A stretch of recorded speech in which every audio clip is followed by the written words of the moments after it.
வணக்கம் நண்பர்களே. South Indian textile எக்ஸ்போக்காக நாங்கள் பெங்களூர் போயிருந்தோம். ஏர்லியாகவே வந்துட்டோம். இந்த ஆட்டோவில் தான் வந்தோம். இன்னும் கேட் ஓப்பன் பண்ணலைங்கிறனால வெளியே நின்றுருந்தோம். ஒரு 9 o'clock போல் ஓப்பன் பண்ணாங்க. உள்ளே வந்து என்ட்ரி வந்து 10 o'clock தான் ரிஜிஸ்ட்ரேஷன் பண்ணி அனுப்புனாங்க.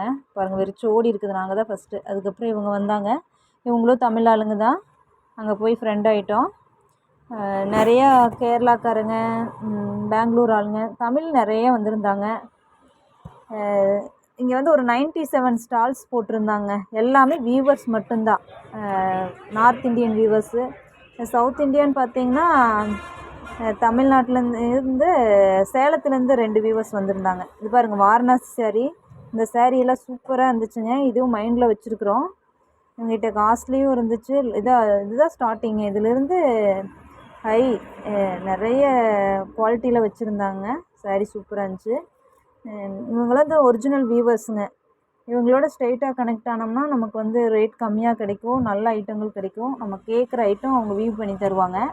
மக்களுக்கு நல்ல ஐட்டமாக கொடுக்கலாம் குறைஞ்ச ரேட்டில் அப்படிங்கிற ரீசனுக்காக நாங்கள் இங்கே வந்தோங்க. நிறையா பார்த்தோம். மும்பை, டெல்லி, ஜெய்ப்பூர், கொல்கத்தா, வாரணாசி, இந்த மாதிரி எல்லா சாரீஸும் பார்த்தோங்க. எல்லா கிளாத்ஸும் பார்த்தோம். சூப்பராக இருந்துச்சு. க்ரௌடு செம்மையாக இருந்தது. அவங்கவுங்க ஸ்டாலில் அவங்கவுங்க எக்ஸ்ப்ளனேஷன் கொடுத்துட்டு இருந்தாங்க. ஒரு சிலர்லாம் பார்த்திங்கன்னா பொண்ணுங்களையே டால் மாதிரி ரெடி பண்ணி ஃப்ரண்ட்டில் உட்கார வச்சுருந்தாங்க. அதெல்லாம் பார்க்க ஆர்கனைசேஷன் நல்லா இருந்துச்சுங்க. இதெல்லாம் முடிச்சுட்டு நாங்களும் பர்ச்சேஸ் கொஞ்சம் பண்ணிவிட்டு வந்துட்டேங்க. நான் விடிய காலையில் 4 மணி சத்தி வரையில். ஓகே, நன்றி. இன்னொரு வீடியோவில் பார்க்கலாம்.